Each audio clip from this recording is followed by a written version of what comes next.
Piece radio അന്നൂർ ഖുർആൻ learning programme. അസ്സലാമു അലൈക്കും വറഹ്മത്തുള്ളാഹി വബറകാതുഹു. ബിസ്മില്ലാഹ് വൽഹംദുലില്ലാഹ് വസ്സലാത്തു വസ്സലാമു അലാ റസൂലില്ലാഹ് വആലിഹി വസഹ്ബിഹി വമൻ വാലാഹ് വബഅദ്. സഹോദരന്മാരെ, സഹോദരികളെ, അന്നൂർ തഫ്സീർ ക്ലാസ്സുകളിൽ നമ്മൾ കഴിഞ്ഞ എപ്പിസോഡിൽ വആതൽ മാല അലാ ഹുബ്ബിഹി ദവിൽ ഖുർബ എന്ന ഭാഗമാണ് ഇവിടെ പഠിക്കുകയുണ്ടായത്. ആ ഭാഗത്തിലെ പദപ്രയോഗങ്ങളുടെ പ്രത്യേകതകളും തേട്ടങ്ങളും ഒക്കെയാണ് നമ്മൾ ചില ചരിത്രങ്ങളുടെ വെളിച്ചത്തിൽ മനസ്സിലാക്കുകയുണ്ടായത്. നമ്മൾ പ്രസ്തുത വചനം വിശദീകരിച്ച് തുടങ്ങിയപ്പോൾ ദവിൽ ഖുർബ എന്നതിൻ്റെ വിവക്ഷയിൽ ദാനം ചെയ്യുന്ന, സദഖ നിർവഹിക്കുന്ന വ്യക്തിയുടെ അടുത്ത ബന്ധുക്കളാണ് അവർ എന്ന് പറഞ്ഞിരുന്നു. ഒപ്പം വിശുദ്ധ ഖുർആനിൽ ഈ ദവുൽ ഖുർബ എന്നത് നബി കുടുംബത്തിനും പ്രയോഗിക്കപ്പെട്ടിട്ടുണ്ട് എന്ന് പറഞ്ഞിരുന്നു. അതിൽ ഒരു വ്യക്തത വരുത്തിയതിന് ശേഷം നമുക്ക് വലിയ യഥാമ എന്ന് അല്ലാഹു സുബ്ഹാനഹു വ തആല തുടർന്ന് പറഞ്ഞ ആ പ്രയോഗവും വിഷയവും മനസ്സിലാക്കാം ബിഇദ്നില്ലാ. വആതൽ മാല അലാ ഹുബ്ബിഹി ദവിൽ ഖുർബ. ഇവിടെ ദവിൽ ഖുർബ കൊണ്ട് ഉദ്ദേശം നമ്മൾ മനസ്സിലാക്കി. അതിൽ അൽ ഉബൂവ, അതേപോലെ അൽ ഉമൂമ പിതൃത്വം, ഉമൂമ മാതൃത്വം, പിന്നെ അൽ ബുനുവ മക്കൾ, സന്തതികൾ, പിന്നെ അൽ ഉഖുവ സഹോദരങ്ങൾ, പിന്നെ അൽ ഖഊല മാതൃ സഹോദരങ്ങൾ, സഹോദരികൾ, പിന്നെ അതേപോലെ അൽ അം വൽ അമ്മാത്ത് ഉമൂമ എന്ന് പറഞ്ഞിട്ടുണ്ടെങ്കിൽ പിതൃ സഹോദരങ്ങൾ, സഹോദരികൾ, ഇവരൊക്കെ ഈ ദവുൽ ഖുർബയിൽ ഉദ്ദേശമാണ്. നമ്മൾ പറഞ്ഞു അതിൻ്റെ വിഷയങ്ങളൊക്കെ. പണ്ഡിതന്മാർ അതിൽ പറഞ്ഞ അഭിപ്രായ വ്യത്യാസങ്ങൾ കൂടി നമ്മളിവിടെ ഉണർത്തുകയുണ്ടായല്ലോ. വിശുദ്ധ ഖുർആനിൽ പലയിടത്ത് പറയപ്പെട്ടൊരു വിഷയമാണ്. ചിലയിടത്ത് അല്ലാഹു സുബ്ഹാനഹു വ തആല ദവുൽ ഖുർബ എന്ന് പറഞ്ഞതിന് പകരം ഉലുൽ ഖുർബ എന്നാണ് പറഞ്ഞത്. ഉലുൽ ഖുർബ, അടുത്ത ബന്ധുക്കൾ എന്നതിന് ഉലുൽ ഖുർബ. സൂറത്തു നിസായിൽ അനന്തര സ്വത്ത് വിഹിതം വെക്കുന്ന വിഷയം പറഞ്ഞപ്പോൾ വഇദാ ഹദറൽ ഖിസ്മത ഉലുൽ ഖുർബ വൽ യതാമ, അവിടെ ഉലുൽ ഖുർബ എന്നാണ് പറഞ്ഞത്, അടുത്ത ബന്ധുക്കൾ, ഈ പറഞ്ഞവർ. അതിൽ ഈ പറഞ്ഞത് എന്ന് പറഞ്ഞിട്ടുണ്ടെങ്കിൽ ഇതിൽ സ്വത്ത് അനന്തരം എടുക്കാത്തവരാണ് അവിടെ ഈ അനന്തര സ്വത്ത് ഓഹരി വെക്കുന്ന സന്ദർഭത്തിൽ ഹാജരായാൽ എന്നുള്ളത് കൊണ്ട് ഉദ്ദേശം ഉലുൽ ഖുർബ. അതേപോലെ സൂറത്തു നൂറിൽ അല്ലാഹു സുബ്ഹാനഹു വ തആല പറഞ്ഞില്ലേ വലാ യഅ്തലി ഉലുൽ ഫദ്ലി മിൻകും വസഅതി അൻ യുഅതു ഉലിൽ ഖുർബ. ഉലുൽ ഖുർബ, അവിടെ ഉലുൽ ഖുർബ എന്നുള്ളത് കൊണ്ട് ഉദ്ദേശിക്കുന്നത് അടുത്ത ബന്ധുക്കളാണ്. അബൂബക്കർ സിദ്ദീഖ് റളിയല്ലാഹു തആല അൻഹു മിസ്തഹ് ഇബ്നു അസാസക്കും മറ്റും ചെലവിന് നൽകുന്ന വിഷയത്തിൽ വിസമ്മതം പ്രകടിപ്പിച്ചപ്പോൾ ആയിഷ റളിയല്ലാഹു തആലയെ കുറിച്ച് അപവാദം പ്രചരിപ്പിച്ചതിൽ പങ്കാളികളായതിൻ്റെ പേരിൽ സത്യം ചെയ്ത് ചെലവിന് കൊടുക്കൂല എന്ന് പറഞ്ഞ വിഷയത്തിൽ അല്ലാഹു സുബ്ഹാനഹു വ തആലയിൽ നിന്ന് വന്ന ഒരു ഗുണദോഷിക്കലും ഉപദേശിക്കലുമാണ് പ്രസ്തുത ആയത്ത്. മിസ്തഹ് ഇബ്നു അൽ അസാസയും അദ്ദേഹത്തിൻ്റെ മാതാവും അബൂബക്കർ റളിയല്ലാഹുവിൻ്റെ ചെലവിൽ കഴിഞ്ഞിരുന്ന, സംരക്ഷണത്തിൽ കഴിഞ്ഞിരുന്ന അടുത്ത ബന്ധുക്കളായിരുന്നല്ലോ. ഏതായാലും അല്ലാഹു സുബ്ഹാനഹു വ തആല വിശുദ്ധ ഖുർആനിൽ ദവുൽ ഖുർബ പറഞ്ഞിട്ടുണ്ട്, ഉലുൽ ഖുർബയും പറഞ്ഞിട്ടുണ്ട്. വആതി ദൽ ഖുർബ ഹഖഹു വൽ മിസ്കീൻ, അതേപോലെ ഫആതി ദൽ ഖുർബ ഹഖഹു. ഫആതി ദൽ ഖുർബ എന്നുള്ള സൂറത്തു റൂമിൽ, വആതി ദൽ ഖുർബ സൂറത്തു ഇസ്രായിൽ. ഇതേപോലെ പലയിടത്ത് അല്ലാഹു സുബ്ഹാനഹു വ തആല വഅബ്ദുല്ലാഹ വലാ തുശ്രികൂ ബിഹി ശൈഅ വബിൽ വാലിദൈനി ഇഹ്സാന വദിൽ ഖുർബ വൽ യതാമ വൽ മസാകിൻ സൂറത്തു നിസായിൽ. ഇങ്ങനെ ധാരാളം വചനങ്ങളിൽ അല്ലാഹു സുബ്ഹാനഹു വ തആല ഉണർത്തിയൊരു വിഷയമാണ് അടുത്ത ബന്ധുക്കൾ ദവുൽ ഖുർബ, ഉലുൽ ഖുർബ, അവർക്ക് ദാനം ചെയ്യുക സദഖ നിർവഹിക്കുക എന്നുള്ള വിഷയം. നമ്മുടെ ദീൻ എത്ര സുന്ദരം! ബന്ധങ്ങൾ വിളക്കുന്നതിൽ, കുടുംബങ്ങളെ ഇണക്കുന്നതിൽ, അവരുടെ ആവശ്യങ്ങൾ അന്വേഷിച്ച് പോരായ്മകൾ നികത്തുന്നതിൽ, വിഷമതകൾ പരിഹരിക്കുന്നതിൽ, ക്ഷേമവും ഐശ്വര്യവും അവർക്ക് കനിയുന്നതിൽ പല വചനങ്ങളിലാണ് അല്ലാഹു സുബ്ഹാനഹു വ തആല ഇതുപോലെ വിശുദ്ധ ഖുർആനിൽ വചനങ്ങൾ അവതരിപ്പിച്ചിട്ടുള്ളത്. നബി സല്ലല്ലാഹു അലൈഹി വസല്ലം തങ്ങളുടെ ഹദീയുകളിൽ ഈ വിഷയത്തിൽ ധാരാളം സച്ചരിതങ്ങൾ, സൽമാതൃകകൾ നമുക്ക് കാണാൻ സാധിക്കും. ഇല്ല അന്ന ബൈനി വ ബൈനകും റഹിമ സഅബുല്ലുഹാ ബിബലലിഹ എന്ന് പറഞ്ഞില്ലേ നബി സല്ലല്ലാഹു അലൈഹി വസല്ലം.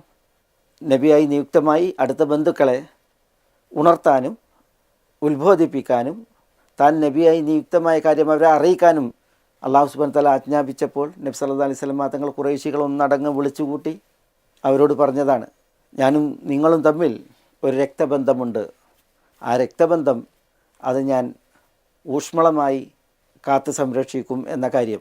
ഏതായാലും ഇവിടെ ദുൽ ഖുർബ എന്നതിൻ്റെ ആ ഒരു പ്രത്യേകത വിഷയം മനസ്സിലാക്കാൻ ചില കാര്യങ്ങൾ അനുബന്ധമായി ഞാൻ പറഞ്ഞു എന്ന് മാത്രം. ഒപ്പം വിശുദ്ധ ഖുർആനിൽ ഈ ദുൽ ഖുർബ എന്നത് നബി കുടുംബത്തിന് പ്രത്യേകം പറയപ്പെട്ടിട്ടുണ്ട്. നമ്മുടെ ഈ വചനത്തിലല്ല, ഇവിടെ നമ്മൾ പറഞ്ഞതുപോലെ ദാനം നൽകുന്നവൻ്റെ അടുത്ത ബന്ധുക്കളാണ്. പക്ഷേ വിശുദ്ധ ഖുർആനിൽ ദുൽ ഖുർബ എന്നത് പ്രയോഗിച്ചത് അതിൽപ്പെട്ട വചനമാണ് വഅലമു അന്നമാ ഗനിംതും മിൻ ശൈഇൻ ഫഇന്ന ലില്ലാഹി ഖുമുസഹ വലിർറസൂലി വലിദിൽ ഖുർബ വൽയതാമ എന്ന് തുടങ്ങുന്ന വചനത്തിലുള്ള ദിൽ ഖുർബ. അവിടെ ഉദ്ദേശം നബി കുടുംബമാണ്. നബി കുടുംബം എന്ന് പറഞ്ഞിട്ടുണ്ടെങ്കിൽ ബനു ഹാഷിമും ബനുൽ മുത്തലിബും. അവർ ബനു ഹാഷിം, പിന്നെ ബനുൽ മുത്തലിബ്.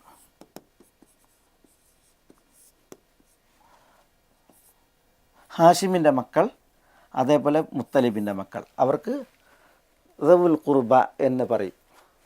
എൻ്റെ ഈ ബനു ഹാഷിം ബനുൽ മുത്തലിബ്, ബനു ഹാഷിം അവരാണ് ബനു അബ്ദുൽ മുത്തലിബ്, അബ്ദുൽ മുത്തലിബിൻ്റെ മക്കൾ. ബനുൽ മുത്തലിബ് വേറെ, ബനു അബ്ദുൽ മുത്തലിബ് വേറെ. അബ്ദുൽ മുത്തലിബ് ഹാഷിമിൻ്റെ മകനാണ് അബ്ദുൽ മുത്തലിബ്. ഇവർ രണ്ടു കൂട്ടരും ഇവർ ദുൽ ഖുർബയാണ് വിശുദ്ധ ഖുർആനിൽ. നബി സല്ലല്ലാഹു അലൈഹി വസല്ലം തങ്ങളുടെ കുടുംബക്കാർ. സക്കാത്ത്, സദഖ അനുവദനീയം അല്ലാത്തവർ. ഈ അബ്ദുൽ മുത്തലിബിൻ്റെ മക്കളിലാണ് അബ്ബാസ്, അബ്ബാസിൻ്റെ സന്തതികൾ, അതേപോലെ ജാഫർ, ജാഫറിൻ്റെ സന്തതികൾ. കാരണം അബൂ താലിബിൻ്റെ മക്കളല്ലേ അലി, അഖീൽ, ജാഫർ. അപ്പോൾ അലി ആരുടെ സന്തതികൾ, അതേപോലെ അഖീലിൻ്റെ സന്തതികൾ, പിന്നെ ഇങ്ങനെ ഹംസ, ഇവരൊക്കെ അവരൊക്കെയാരാണ്? ബനു അബ്ദുൽ മുത്തലിബാണ്. അവർ ബനു ഹാഷിമാണ്. ഈ ബനു ഹാഷിം ബനുൽ മുത്തലിബ് അവർ റസൂലുള്ളാഹി സ്വല്ലല്ലാഹു അലൈഹി വസല്ലം തങ്ങൾ പ്രത്യേകം നബി കുടുംബമായി പരിഗണിച്ചവരാണ്. ഇവിടെ രണ്ട് പേരുകൾ കൂടിയുണ്ട്. അതൊന്ന് അബ്ദുഷംസ്,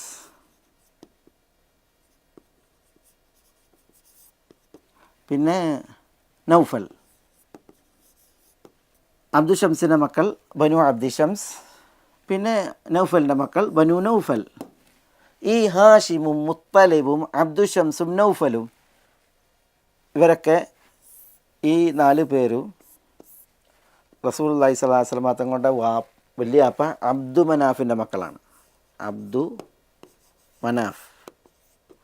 റസൂലുള്ളാഹി സ്വല്ലല്ലാഹു അലൈഹി വസല്ലം തങ്ങളുടെ ഉപ്പ അബ്ദുള്ള, അബ്ദുള്ളാൻ്റെ ഉപ്പ അബ്ദുൽ മുത്തലിബ്, അബ്ദുൽ മുത്തലിൻ്റെ ഉപ്പ ഹാഷിം, ഹാഷിമിൻ്റെ വാപ്പ അബ്ദു മനാഫ്.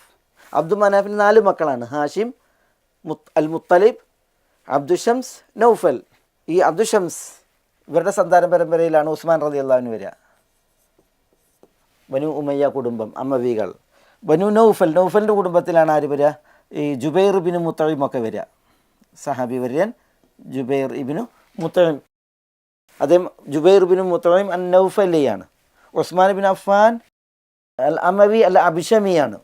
ഇമാം ഷാഫി റഹ്മത്തുള്ളാഹി അലൈഹി നബി കുടുംബത്തിൽപ്പെട്ടതാണ്. പക്ഷേ അദ്ദേഹം അൽ മുത്തലിബിയാണ്.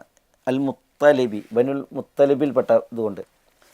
നബി സല്ലല്ലാഹു അലൈഹി വസല്ലം തങ്ങൾ ഒരിക്കൽ ചില സ്വത്തുക്കൾ ഓഹരി വെച്ച്, യുദ്ധാർജിത സ്വത്തുക്കൾ ഓഹരി വെച്ചപ്പോൾ നബി സല്ലല്ലാഹു അലൈഹി വസല്ലം തങ്ങൾ ബനു ഹാഷിമിനും ബനുൽ മുത്തലിബിനും നൽകി. ബനു ഹാഷിമിനും നൽകി, ബനു മുത്തലിബിനും നൽകി. അപ്പോൾ ഉസ്മാൻ ബിൻ അഫ്ഫാൻ റളിയല്ലാഹു അൻഹു വന്നു, അതേപോലെ ജുബൈർ ബിനുൽ മുത്ഇമും വന്നു. എന്നിട്ട് അവർ റസൂലുള്ളാഹി സ്വല്ലല്ലാഹു അലൈഹി വസല്ലം തങ്ങളോട് പറയുന്നുണ്ട്, യാ റസൂലല്ലാഹ്, തിരുദൂതരെ, അഅതൈത ബനി ഹാഷിം വ ബനിൽ മുത്തലിബ്, താങ്കൾ ബനു ഹാഷിമിന് നൽകി, ബനുൽ മുത്തലിബിനും നൽകി. വ തറക്തന, ഞങ്ങൾക്ക് താങ്കൾ നൽകിയില്ല. ഞങ്ങൾക്ക് എന്ന് പറഞ്ഞിട്ടുണ്ടെങ്കിൽ അബ്ദു ഷംസിൻ്റെ മക്കൾക്കും നൗഫലിൻ്റെ മക്കൾക്കും നൽകിയില്ല. വ ഇന്നമാ നഹ്നു വഹും മിൻക ബിമൻസിലത്തി വാഹിദ, ബനു ഹാഷിം ബനു മുത്തലിബും പിന്നെ ബനു അബ്ദു ഷംസും ബനു നൗഫലും ഞങ്ങൾ ഒരേ മൻസിലത്തിൽപ്പെട്ടവരാണ് നിങ്ങളെ സംബന്ധിച്ചിടത്തോളം എന്ന് പറഞ്ഞപ്പോൾ റസൂലുള്ളാഹി സ്വല്ലല്ലാഹു അലൈഹി വസല്ലം തങ്ങൾ പറയുന്നുണ്ട്, ഇന്നഹും ലം യുഫാരിഖൂനി ഫി ജാഹിലിയത്തിൻ വലാ ഇസ്ലാം, ഇവർ ബനു ഹാഷിമും ബനു മുത്തലിബും എന്നെ ജാഹിലിയ കാലഘട്ടത്തിലും ഇസ്ലാമിലും കയ്യൊഴിക്കാത്തവരാണ്. ഇത് റസൂലുള്ളാഹി സ്വല്ലല്ലാഹു അലൈഹി വസല്ലം തങ്ങൾ പറയുന്നുണ്ട്. എന്താ അതിൻ്റെ പറഞ്ഞതിൻ്റെ ഉദ്ദേശം? നബി സല്ലല്ലാഹു അലൈഹി വസല്ലം തങ്ങൾക്ക് നുബുവത്ത് കിട്ടി. നബി സല്ലല്ലാഹു അലൈഹി വസല്ലം തങ്ങൾ മക്കയിൽ പീഡിക്കപ്പെട്ടിരുന്ന കാലഘട്ടത്തിൽ, പ്രത്യേകിച്ച് നുബുവത്തിൻ്റെ 7 മുതൽ 10 വരെയുള്ള ആ 3 വർഷക്കാലം നബി സല്ലല്ലാഹു അലൈഹി വസല്ലം തങ്ങൾക്ക് നേരെ അൽ മുഖാത്തഅത്തുൽ ആമ്മ, പൊതു ഉപരോധം ഏർപ്പെടുത്തിയിരുന്നല്ലോ, ഊരുവിലക്ക്. നബി സല്ലല്ലാഹു അലൈഹി വസല്ലം തങ്ങൾ നബി കുടുംബവും അതേപോലെ മുസ്ലിമീങ്ങളും ഷഅബു ബനി താലിബ് എന്ന് പറയുന്ന മലഞ്ചെരുവിലായിരുന്നു പാർത്തിയിരുന്നത്. ഈ കാലഘട്ടത്തിൽ വിശിഷ്യ നബി സല്ലല്ലാഹു അലൈഹി വസല്ലം തങ്ങളെ ബനു ഹാഷിമിലെ മുസ്ലിമീങ്ങളും മുസ്ലിമീങ്ങളല്ലാത്തവരും അതേപോലെ ബനുൽ മുത്തലിബിലെ മുസ്ലിമീങ്ങളും മുസ്ലിമീങ്ങളല്ലാത്തവരും ഒരുപോലെ സഹായിക്കുകയും സപ്പോർട്ട് ചെയ്യുകയും ചെയ്തിട്ടുണ്ട്. ഷഅബു ബനി താലിബിൽ നബി സല്ലല്ലാഹു അലൈഹി വസല്ലം തങ്ങളോട് കൂടെ ഇവരും ഉപരോധിക്കപ്പെട്ടിട്ടുണ്ട്, ഊരുവിലക്കിൽ പരീക്ഷിക്കപ്പെട്ടിട്ടുണ്ട്. നബി സല്ലല്ലാഹു അലൈഹി വസല്ലം തങ്ങളെ അവർ വിട്ടുപോയില്ല. എന്നാൽ ബനു അബ്ദി ഷംസും ബനു നൗഫലും അവർ നബി സല്ലല്ലാഹു അലൈഹി വസല്ലം തങ്ങളെ അത്തരം സന്ദർഭങ്ങളിൽ സഹായിക്കുകയോ ഒപ്പം നിൽക്കുകയോ ചെയ്തില്ല. അതുകൊണ്ടാണ് നബി സല്ലല്ലാഹു അലൈഹി വസല്ലം തങ്ങൾ എന്ത് ചെയ്യണത്, പിന്നെ ബനു അബ്ദു ഷംസും ബനു നൗഫലും പിന്നെ ഈ പരിഗണനയിൽ അവരെ ഉൾപ്പെടുത്താതിരുന്നത്. ഏതായാലും അവിടെ വിശുദ്ധ ഖുർആനിൽ ദവുൽ ഖുർബ എന്ന് പറഞ്ഞതിൽ നബി കുടുംബം ഉദ്ദേശമാണ്. ആ നബി കുടുംബം എന്ന് പറഞ്ഞാൽ ആര്? അത് ബനു ഹാഷിമും ബനുൽ മുത്തലിബും. അതൊരു വിശാലമായ ഭാഗമാണ്. കുടുംബ ശൃംഖല നോക്കുമ്പോൾ അതൊരു വലിയ മേഖലയാണ്. ഏതായാലും ഞാനിവിടെ ഇത് പറഞ്ഞു എന്തെന്ന് വെച്ചാൽ, വിശുദ്ധ ഖുർആനിൽ ഈ ദവിൽ ഖുർബ എന്ന് ഇവിടെ പറഞ്ഞു. ഇവിടെ ഉദ്ദേശം സദഖ നൽകുന്നവൻ്റെ അടുത്ത ബന്ധുക്കളാണ്, അവരാരും നമ്മൾ മനസ്സിലാക്കി. പക്ഷേ ദവിൽ ഖുർബ എന്ന പ്രയോഗത്തിന് മറ്റൊരു ഉദ്ദേശം കൂടി വിശുദ്ധ ഖുർആനിലുണ്ട്. അത് മറ്റു ചില വചനങ്ങളിൽ ഉദ്ദേശിക്കപ്പെടുന്നത് നബി സല്ലല്ലാഹു അലൈഹി വസല്ലം തങ്ങളുടെ അടുത്ത ബന്ധുക്കൾ, അതിൽ ബനു ഹാഷിമും ബനുൽ മുത്തലിബുമാണ് എന്നുള്ളതാണ്. അത് സന്ദർഭോചിതം ഞാനൊന്ന് ഉണർത്തി. ഇൻഷാ അല്ലാഹ് ഇനി നമുക്ക് ആയത്തിൻ്റെ അടുത്ത ഭാഗത്തേക്ക് വരാം ബിഇദ്നില്ലാ. ഇനി നമുക്ക് പഠിക്കുവാനുള്ളത് വആതൽ മാല അലാ ഹുബ്ബിഹി ദവിൽ ഖുർബ വൽ യതാമ. ഈ വൽ യതാമ എന്നുള്ള വചനമാണ്. എന്താണ് വൽ യതാമ? യഥാർത്ഥ ബിർ, പുണ്യാളൻ, അല്ലെങ്കിൽ വലാക്കിൻ അൽ ബിർറ മൻ ആമന എന്ന് പറഞ്ഞല്ലേ, വിശ്വസിച്ചവൻ്റെ ഈമാൻ ഉൾക്കൊണ്ടവൻ്റെ ബിറാണ് എന്ന് പറഞ്ഞല്ലേ. എന്നിട്ട് പറഞ്ഞതാണ് വആതൽ മാല അലാ ഹുബ്ബിഹി, അവൻ സ്വത്തിനോട് ഇഷ്ടവും പൂതിയും ഉണ്ടായിട്ടും അത് നൽകും ദവിൽ ഖുർബക്ക്, വലിയ യതാമ, യതീമുകൾക്കും. അതാണ് പിന്നെ അതിൻ്റെ ഉദ്ദേശം. യതാമ എന്നത് അൽ യതീം എന്നതിൻ്റെ ബഹുവചനാണ്. അൽ യതീം എന്നതിൻ്റെ ബഹുവചനമാണ് അൽ യതാമ. ആരാണ് യതീം? ഭാഷാ നിഘണ്ടുക്കളിൽ കാണാം, മനുഷ്യരിൽ പിതാവ് നഷ്ടപ്പെട്ടവരാണ് യതീം. മൃഗങ്ങളിൽ മാതാവ് നഷ്ടപ്പെട്ടവരും. മൃഗങ്ങളുടെ തള്ളമാർ നഷ്ടപ്പെടുമ്പോഴാണ് അത്തരം മൃഗങ്ങൾക്ക് യതീം എന്ന് പറയാം. എന്നാൽ മനുഷ്യരിൽ പിതാക്കൾ മരണപ്പെട്ട മക്കൾ, അവരാണ് യതീം. ഷെയ്ഖുൽ ഇസ്ലാം ഇബ്നു തൈമിയ മജ്മൂഉൽ ഫതാവയിൽ പറഞ്ഞു, അൽ യതീമു ഫിൽ ആദമിയീൻ മൻ ഫഖദ അബാഹ്. മനുഷ്യരിൽ യതീം തൻ്റെ പിതാവ് നഷ്ടപ്പെട്ടവനാണ്. ലിഅന്ന അബാഹു ഹുവല്ലദീ യുഹദ്ദിബുഹു, കാരണം പിതാവാണ് മകനെ സംസ്കരിക്കുക. വയർസുഖുഹു, അവൻ അന്നം നൽകുക. വയൻസുറുഹു, അവനെ സഹായിക്കുകയും ചെയ്യുക. ബിമൂജബി അത്തബ അൽ മഖ്ലൂഖ്, സൃഷ്ടിക്കപ്പെട്ട പ്രകൃതിയുടെ തേട്ടമനുസരിച്ച് പിതാവാണ് മകൻ്റെ സഹായി, മകന് അന്നം കൊടുക്കേണ്ടവൻ, അതിൻ്റെ വകുപ്പ് കണ്ട് അതെത്തിക്കേണ്ടവൻ, പിന്നെ വിദ്യാഭ്യാസവും പഠനവും കാര്യവും ഒക്കെ പിതാവിൻ്റെ ചുമലിലാണ്. അങ്ങനെ പിതാവ് നഷ്ടപ്പെട്ടവർ അവരാണ് യതീം. ഒരു ഹദീസിൽ കാണാം, ഈ ഹംബല ഇബ്നു ഹിദിയം എന്ന സഹാബിയിൽ നിവേദനം ചെയ്യുന്ന ഇമാം തബറാനിയുടെ നിവേദനത്തിൽ ലാ യുത്മ ബഅദ ഇഹ്തിലാം വലാ യുത്മ അലാ ജാരിയത്തിൻ ഇദാ ഹിയ ഹാദത്ത്. എന്താ പറഞ്ഞത്? ലാ യുത്ം, അനാഥത്വം ഇല്ല, ബഅദ ഇഹ്തിലാമിൻ, പ്രായപൂർത്തിയായതിന് ശേഷം, വലാ യുത്മ അലാ ജാരിയത്തിൻ, ഒരു പെൺകുട്ടിയെ സംബന്ധിച്ചിടത്തോളം അനാഥത്വമില്ല, ഇദാ ഹിയ ഹാദത്ത്, അവൾ ഋതുമതിയായാൽ. അപ്പോൾ പ്രായപൂർത്തി എത്തുക, അതിനു മുമ്പ് പിതാവ് നഷ്ടപ്പെട്ടവർ യതീമുകളാണ്, ആണായാലും പെണ്ണായാലും. പ്രായപൂർത്തി എത്തിയാൽ പിന്നെ യതീം എന്ന് പറയപ്പെടുകയില്ല. യതീമിനുള്ള പരിഗണനകൾ നൽകുന്ന വിഷയത്തിൽ വിശുദ്ധ ഖുർആനിൽ 22 ഇടങ്ങളിൽ യതീമിനെ കുറിച്ച് പറഞ്ഞിട്ടുണ്ട്. അതിൽ മിക്ക സ്ഥലങ്ങളിലും യതീമിനെ പരിരക്ഷിക്കുന്ന, അവൻ്റെ സ്വത്ത് കാക്കേണ്ടുന്നൊക്കെ വിഷയങ്ങളിലാണ് അത് പറയപ്പെട്ടിട്ടുള്ളത്. അന വകാഫിലുൽ യതീം ഹാകദാ ഫിൽ ജന്ന എന്ന് റസൂലുള്ളാഹി സ്വല്ലല്ലാഹു അലൈഹി വസല്ലം തങ്ങൾ തൻ്റെ 2 വിരലുകൾ ചേർത്ത് വെച്ച് പറഞ്ഞ്, ഞാനും യതീമിനെ കാഫിൽ സംരക്ഷിക്കുന്നവനും സ്വർഗത്തിൽ ഇപ്രകാരമായിരിക്കുമെന്ന് പറഞ്ഞ് 2 വിരലുകൾ, ചൂണ്ടുവിരലും മധ്യവിരലും ചേർത്ത് വെച്ച്. ഇവിടെ യതീമിൻ്റെ കഫാലത്ത്, അതേപോലെ യതീമിനെ ഈ പോറ്റി വളർത്തൽ, അതിൽ യതീം അത് പ്രായപൂർത്തി കൈവരിക്കുന്നത് വരെയുള്ള പീരീഡാണ്. യതീമുകളുടെ സ്വത്തുകൾ സംരക്ഷിക്കുകയും അതിൻ്റെ ചുമതല ഏറ്റെടുക്കുകയും ചെയ്തിട്ടുണ്ടെങ്കിൽ അത് തിരിച്ചേൽപ്പിക്കേണ്ട യതീമിന് അതിൽ കൈകാര്യകർത്തൃത്വം നിശ്ചയിക്കപ്പെടുന്ന പ്രായപരിധി, അതിനെക്കുറിച്ച് ഇതിൽ നിന്ന് വ്യത്യസ്തമായിട്ടുള്ള അഭിപ്രായമാണ് പണ്ഡിതന്മാർ പറഞ്ഞിട്ടുള്ളത്. ഇവിടെ നമ്മളൊരു മസ്അല അനുബന്ധമായി മനസ്സിലാക്കേണ്ടത്, യതീം പ്രായപൂർത്തിയായാൽ പിന്നെ യതീം എന്ന പരിഗണനയിലല്ല. അത് നബി സല്ലല്ലാഹു അലൈഹി വസല്ലം തങ്ങളുടെ ഹദീസിൽ വ്യക്തമാണ്. ലാ യുത്മ ബഅദൽ ഇഹ്തിലാം, പ്രായപൂർത്തിക്കപ്പുറം പിന്നെ അനാഥത്വം, യൂത്തും അതില്ല എന്നത്. പക്ഷേ ചില ചരിത്രങ്ങളും സംഭവങ്ങളും ഇതിൽ നിന്ന് വ്യത്യസ്തമായിട്ടുള്ള ഒരു കാലപരിധി പറയും.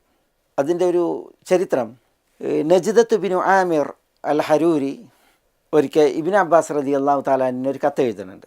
ആ കത്തിൽ ഒരു ചോദ്യമാണ്, മതാ യൻഖദി യുത്മുൽ യതീം, യതീമിൻ്റെ യുത്തും അനാഥത്വം അതെന്നാണ് അവസാനിക്കുക, തീരുക?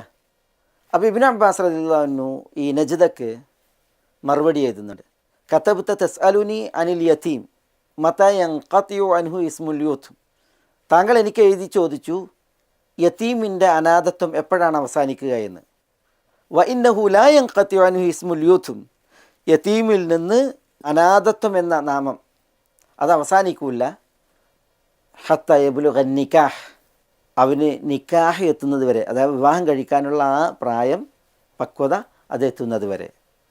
വയുനസ മിൻഹു റുഷ്ദുൻ, തൻ്റെ ഇടവും വിവേകവും വിവാഹപ്രായമെത്തി മനസ്സിലാക്കപ്പെടുന്നത് വരെ യതീമാണ് എന്നാണ് ഇബ്നു അബ്ബാസ് റളിയല്ലാഹു അൻഹു പറഞ്ഞത്.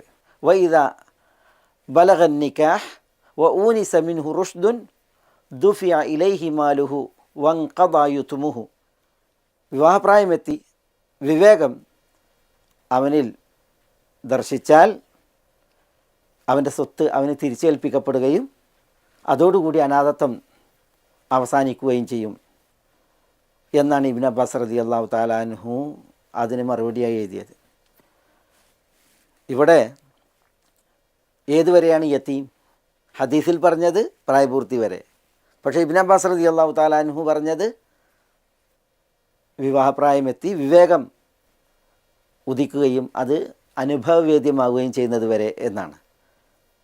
ഇബ്നു അബ്ബാസ് റളിയല്ലാഹു തആല അൻഹു ഈ പ്രായപരിധി പറയുന്നത് അനാഥകളുടെ സ്വത്തേറ്റ ഉത്തരവാദികൾ, രക്ഷാകർത്താക്കൾ, അനാഥകർക്ക് എപ്പോൾ ആ സ്വത്ത് അവർക്ക് സ്വയം കൈകാര്യം ചെയ്യാൻ തിരിച്ചേൽപ്പിക്കപ്പെടും, അതിനുള്ള പ്രായപരിധിയാണ്. ആത്യന്തികമായി യതീം ഏതുവരെയാണ്? പ്രായപൂർത്തി എത്തുന്നത് വരെയാണ് നബി സല്ലല്ലാഹു അലൈഹി വസല്ലം തങ്ങൾ പറഞ്ഞതുപോലെ.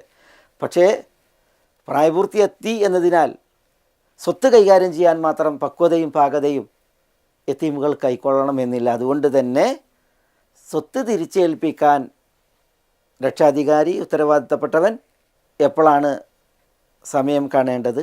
അത് വിവാഹപ്രായമെത്തി വിവേകം ഉദിച്ചതായി ദർശിച്ചാൽ എന്നതാണ് അവിടെ നമുക്ക് മനസ്സിലാക്കാനുള്ളത്. ഇബ്നു അബ്ബാസ് റളിയല്ലാഹു തആല അൻഹുവിൽ നിന്നുള്ള ഈ സംഭവം ഇമാം മുസ്ലിം, അതേപോലെ ഇമാം നസായി അവിടുത്തെ സുനനിൽ, ഇമാം അഹ്മദ് മുസ്നദിലൊക്കെ റിപ്പോർട്ട് ചെയ്തിട്ടുണ്ട്. എപ്പോഴാണ് അനാഥത്വം അവസാനിക്കുക എന്ന വിഷയത്തിൽ ഈ നിവേദന പ്രകാരം ചിലർ വിവേകം ഉറക്കുന്നത് വരെ, വിവാഹപ്രായം എത്തുന്നത് വരെ എന്നുള്ള അഭിപ്രായം പറഞ്ഞിട്ടുണ്ട്. പക്ഷേ നബി സല്ലല്ലാഹു അലൈഹി വസല്ലം തങ്ങളിൽ നിന്നുള്ള വിധി വന്നിരിക്കെ പ്രായപൂർത്തി വരെ, അതാണ് അനാഥത്വത്തിൻ്റെ സമയം. എന്നാൽ സ്വത്ത് തിരിച്ചേൽപ്പിച്ച് അതിൽ സ്വയം കൈകാര്യകർത്തൃത്വം, അതിൻ്റെ സമയം എപ്പോഴാണ്? അതാണ് ഇബ്നു അബ്ബാസ് റളിയല്ലാഹു തആല അൻഹു പറഞ്ഞ ആ നിവേദന പ്രകാരം ഉള്ളത്. ഇതിവിടെ ഞാൻ സന്ദർഭോചിതമായി ഒന്ന് ഉണർത്തി എന്ന് മാത്രം. യതീമുകൾ നമ്മുടെ ദീനിൽ പ്രത്യേകം പരിഗണിക്കപ്പെട്ട സാമൂഹ്യ ശ്രേണിയിലെ ഒരു വിഭാഗമാണ്. ഞാൻ പറഞ്ഞല്ലോ, വിശുദ്ധ ഖുർആനിൽ തന്നെ 22 ആയത്തുകൾ യതീമുകളുടെ വിഷയത്തിലാണ് അവതീർണമായിട്ടുള്ളത്. വളരെ ഗൗരവത്തിലാണ് അല്ലാഹു സുബ്ഹാനഹു വ തആല യതീമുകളുടെ കാര്യം പഠിപ്പിച്ചിട്ടുള്ളത്. അതുകൊണ്ടാണ് നബിയുന മുഹമ്മദ് സല്ലല്ലാഹു അലൈഹി വസല്ലം അബൂദർ ജുന്ദുബ് ഇബ്നു ജുനാദ റളിയല്ലാഹു തആല അൻഹുവിനോട് ഒരിക്കൽ പറഞ്ഞില്ലേ, അബൂദർ റസൂലുള്ളാഹി സ്വല്ലല്ലാഹു അലൈഹി വസല്ലം തങ്ങളോട്, അലാ തസ്തഅമിലുനി, താങ്കൾ എന്നെ ഒരു ഉദ്യോഗസ്ഥനായി നിയോഗിക്കുന്നില്ലേ എന്ന് ചോദിക്കുകയാണ്, ഉത്തരവാദിത്തം ഏൽപ്പിക്കുന്നില്ലേ എന്ന് ചോദിക്കുകയാണ്. അപ്പോൾ റസൂലുള്ളാഹി സ്വല്ലല്ലാഹു അലൈഹി വസല്ലം തങ്ങൾ അബൂദറിൻ്റെ ചുമലിൽ തട്ടി പറഞ്ഞത്, യാ അബാദർ ഇന്നി അറാക ദഈഫൻ വ ഇന്നി ഉഹിബ്ബു ലക മാ ഉഹിബ്ബു ലിനഫ്സി, താങ്കളെ ഞാനൊരു ദുർബലനായിട്ടാണ് കാണുന്നത്, എനിക്ക് ഞാൻ ഇഷ്ടപ്പെടുന്നതെല്ലാം താങ്കൾക്കും ഞാൻ ഇഷ്ടപ്പെടുന്നു. അതുകൊണ്ട് ഫലാത്ത് മറന്ന അലസ്നൈൻ, രണ്ടാളുകളുടെ ഉത്തരവാദിത്തം, നേതൃത്വം താങ്കൾ ഏൽക്കാൻ പോകരുത് ഒരിക്കലും.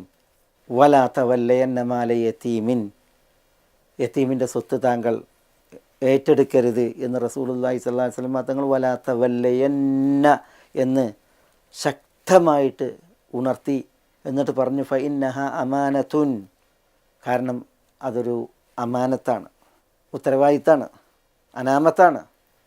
വഇന്നഹ യൗമൽ ഖിയാമത്തി ഖിസ്യൻ വ നദാമത്തുൻ, അന്ത്യനാളിൽ മാനക്കേടും അപമാനവുമാണ്.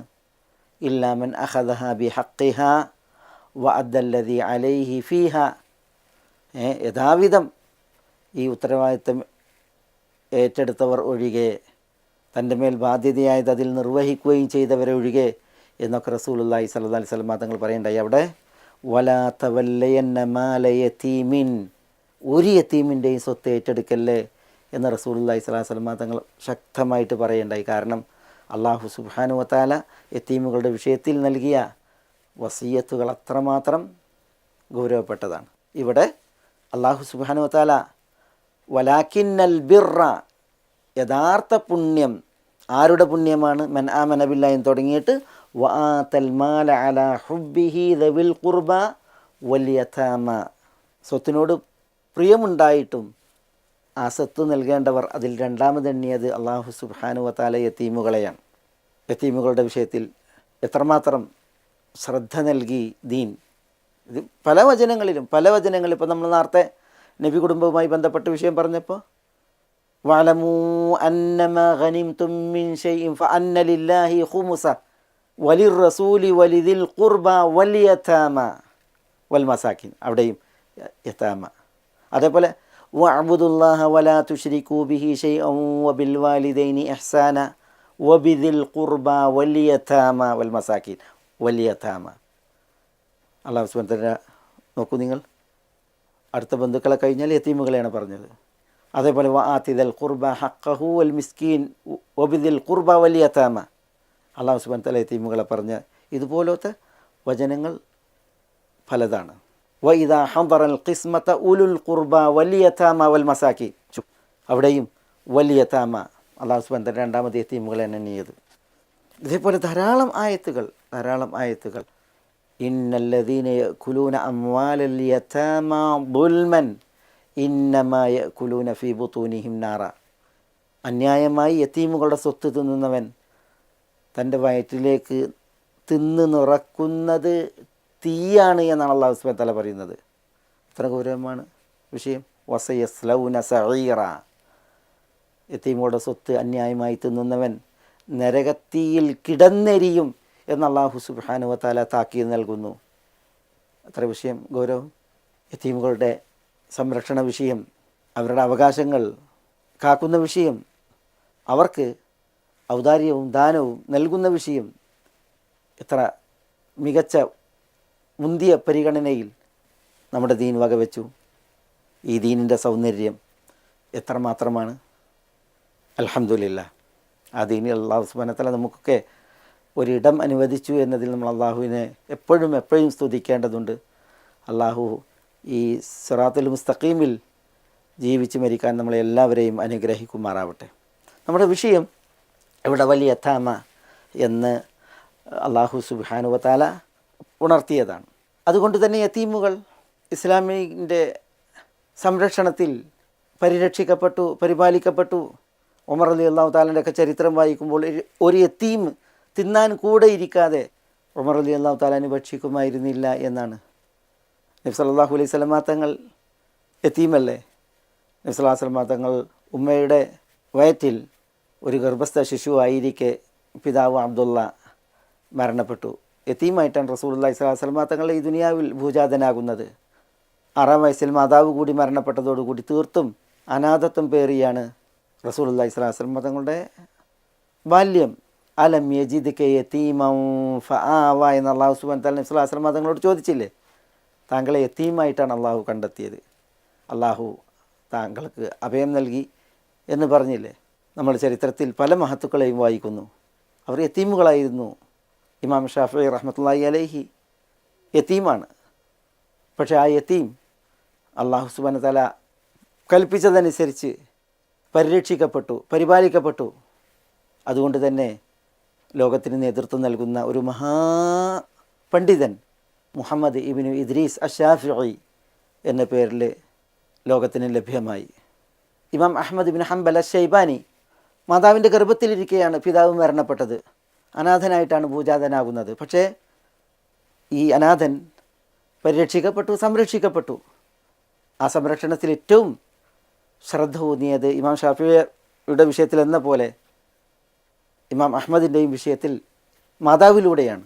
ആ ഉമ്മയാണ് ഇമാം അഹ്മദ് ബിൻ ഹംബൽ ഷൈബാനിയെ ഏറ്റെടുത്ത് വളർത്തിയത്. അദ്ദേഹം തന്നെ പറയാറുണ്ട്, ഫജറിന് മുമ്പ് ഉമ്മ എന്നെ വിളിച്ചുണർത്തും. എനിക്ക് 10 വയസ്സുള്ളത് മുതൽ ശൈത്യത്തിൽ എനിക്ക് വെള്ളം ചൂടാക്കി തരും.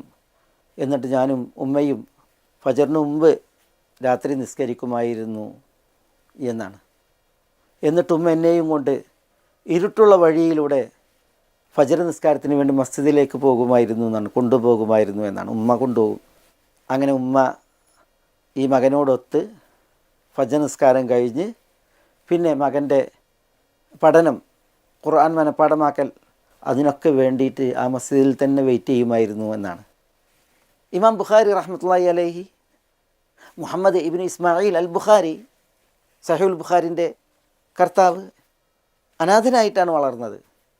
അദ്ദേഹത്തെയും വളർത്തിയത് ഇതുപോലെ അദ്ദേഹത്തിൻ്റെ മാതാവിൻ്റെ ശ്രദ്ധയിലാണ്. പിന്നെ അല്ലാഹു സുബ്ഹാനഹു വ തആല കൽപ്പിച്ചതനുസരിച്ച് ഒരു വിഭാഗം ആളുകൾ അദ്ദേഹത്തെ ഏറ്റെടുത്ത് സംരക്ഷിച്ച് വളർത്തിയതിനാലാണ്. ധാരാളം പണ്ഡിതന്മാർ അവർ അനാഥത്വത്തിൻ്റെ ബാല്യത്തിൽ ജീവിക്കാൻ വിധിക്കപ്പെട്ടു. പക്ഷേ അല്ലാഹു സുബ്ഹാനഹു വ തആല അനാഥകളെ സംരക്ഷിക്കാൻ ആഹ്വാനം ചെയ്തതിനാൽ, ആദർശമുള്ളവർ, ദീനുള്ളവർ അനാഥകളെ ഏറ്റെടുത്ത് വളർത്തിയതിനാൽ ലോകത്ത് അനാഥകൾ വലിയ അത്ഭുതങ്ങൾ സൃഷ്ടിച്ചു. അതിൻ്റെ ചില ഉദാഹരണങ്ങളാണ് ഞാനിവിടെ ഉണർത്തിയതും കേൾപ്പിച്ചതും. ഏതായാലും അല്ലാഹു സുബ്ഹാനഹു വ തആല കൽപ്പിച്ചതാണ്, വആതൽ മാല അലാ ഹുബ്ബിഹി ദവിൽ ഖുർബ വൽ യതാമ. സ്വത്തിനോട് പ്രിയമുള്ളതോടൊപ്പം സ്വത്ത് നൽകുക, കനിയുക, ഔദാര്യമേകുക അടുത്ത ബന്ധുക്കൾക്കും യതീമുകൾക്കും. അങ്ങനെ ചെയ്യുന്നവരാണ് പുണ്യാളൻ, ബിർ. അങ്ങനെ ചെയ്യുന്നവരുടേതാണ് യഥാർത്ഥ പുണ്യം, യഥാർത്ഥ ബിർ. ഇതാണ് അല്ലാഹു സുബ്ഹാനഹു വ തആല ഇവിടെ ഈ തുടർച്ചയിൽ നമ്മളോട് ഉണർത്തുന്നത്. ഇനി ഇൻഷാ അല്ലാഹ് നമുക്ക് വൽ മസാകീന വബീന സബീൽ തുടങ്ങിയുള്ള ഭാഗമാണ്. അടുത്ത എപ്പിസോഡിൽ ബിഇദ്നില്ലാഹ്. അസ്സലാമു അലൈക്കും വറഹ്മത്തുള്ളാഹി വബറകാതുഹു.